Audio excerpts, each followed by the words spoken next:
Prince Harry is suddenly back in the headlines again, and this time it's because of what some insiders are calling a quiet plan to rebuild his relationship with Britain.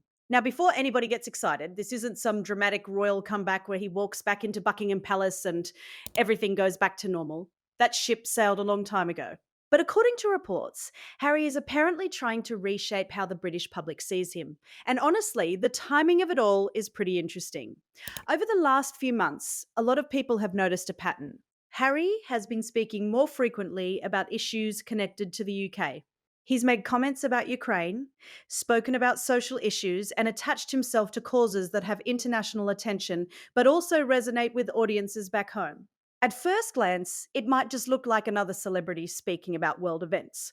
But according to sources, there may be a bigger strategy behind it. The claim is that Harry wants to position himself as something different from the image that has followed him since leaving royal life. For years now, he's been viewed through a very specific lens. Depending on who you ask, he's either the prince who escaped an institution he felt trapped in, or he's the royal who turned his back on everything and then spent years criticizing it from thousands of miles away. Either way, the conversation around him has been stuck in that same place for a long time. Now, insiders are saying Harry wants people to see him less as a celebrity prince living in California and more as a serious humanitarian figure whose opinions still carry weight in Britain.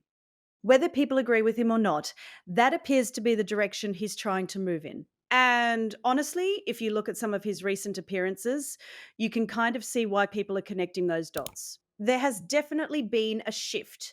The focus lately hasn't been Netflix projects or celebrity circles. Instead, it's been speeches, causes, public statements, and issues that affect society on a broader level. The interesting part is that reports are also claiming communication channels between Harry and the palace never completely disappeared. According to these stories, there has been some level of coordination behind the scenes following meetings that allegedly took place over the last year. Nobody is suggesting that Harry is about to become a working royal again. In fact, most sources seem to agree that there is no realistic path back to that role. The damage from the past several years is simply too significant. But that doesn't mean Harry has given up on having a connection to Britain.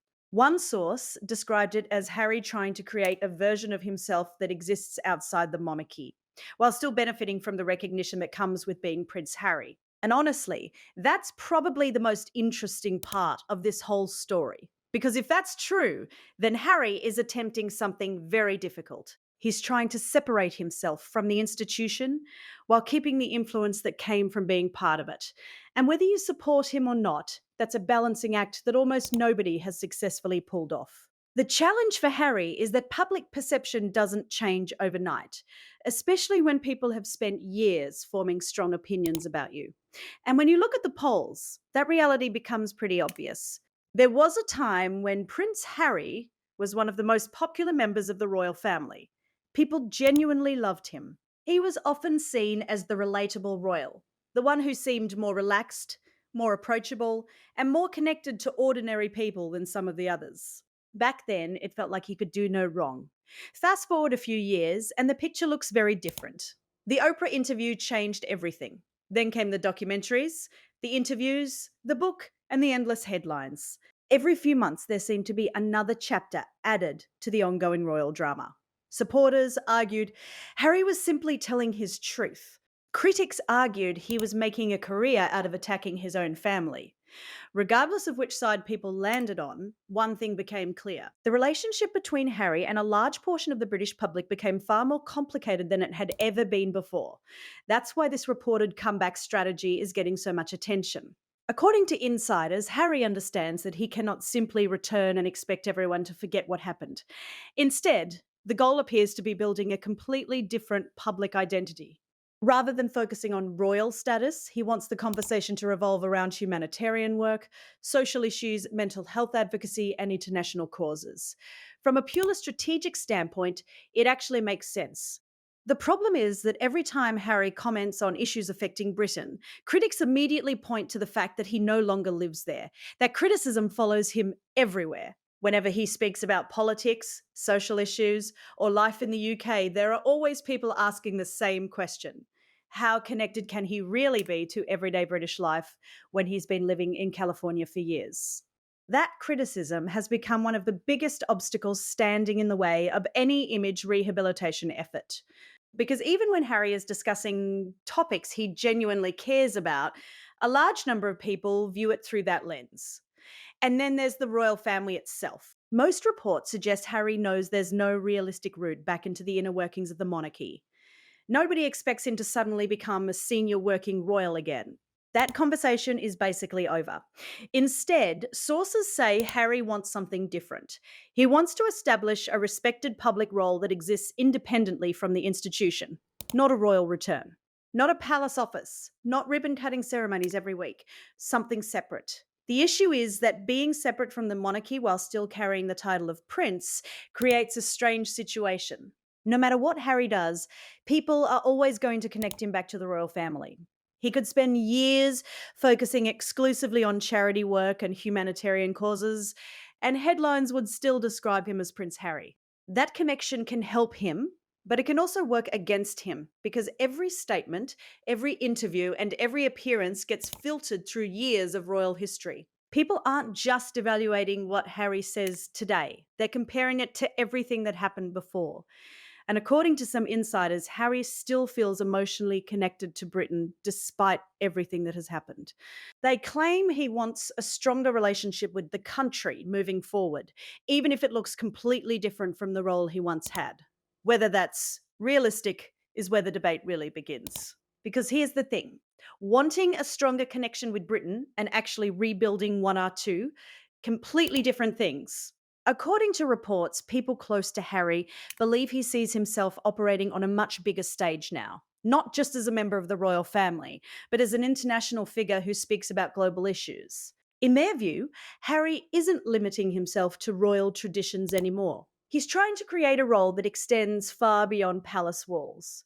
And to be fair, that's exactly what we've seen him attempting over the last several years: mental health, veterans, climate issues, social causes, international conflicts. Harry has consistently attached himself to topics that reach beyond Britain. The problem is that the response hasn't always matched the ambition. Several of his recent public appearances generated headlines, but not necessarily the kind of headlines his team would have wanted. Some comments sparked criticism, some speeches received mixed reactions, and whenever Harry enters political or social debates, the conversation often shifts away from the issue itself and back toward him. That's the cycle he keeps running into. Instead of people discussing the message, they end up discussing Prince Harry. And honestly, that might be the biggest weakness in this entire reported comeback strategy. Because if the goal is to rebuild credibility, every appearance needs to strengthen that credibility. But when audiences are divided before he even starts speaking, that becomes incredibly difficult. Another challenge is that time hasn't erased the memories of the past few years. Whether people agree with Harry or disagree with him, nobody has forgotten the Oprah interview. Nobody has forgotten the documentaries. Nobody has forgotten the book. Those moments became defining chapters of his public story. That's why some royal commentators believe Harry will always face a ceiling when it comes to rebuilding his reputation in Britain. Not because people refused to listen, but because the events that damaged those relationships were so public and so heavily covered. At the same time, I think it's worth pointing out something that often gets lost in these conversations. Harry is still a major public figure. People might disagree with him. They might criticize him. They might roll their eyes every time his name appears in a headline, but they still pay attention. Every interview generates coverage. Every appearance becomes news. Every statement sparks debate. That kind of attention doesn't happen by accident. So when insiders talk about Harry trying to create a new role for himself, I can understand why they think it's possible. The visibility is still there, the recognition is still there. The question is whether the public trust is still there. And that's a much harder thing to rebuild. At the end of the day, this reported UK comeback plan doesn't really sound like a royal comeback at all. It sounds more like an attempt to redefine who Prince Harry is supposed to be in the public eye. Not a working royal, not a Hollywood celebrity, not a royal exile constantly fighting old battles. Something else entirely. Whether that works is another story. Because rebuilding an image is one thing. Convincing millions of people to see you differently is something else. Harry may genuinely want a deeper connection with Britain again. He may genuinely believe he still has something valuable to contribute to public conversations. But if this strategy is real, then the hardest part is still ahead of him. The public ultimately decides whether a comeback succeeds. And right now,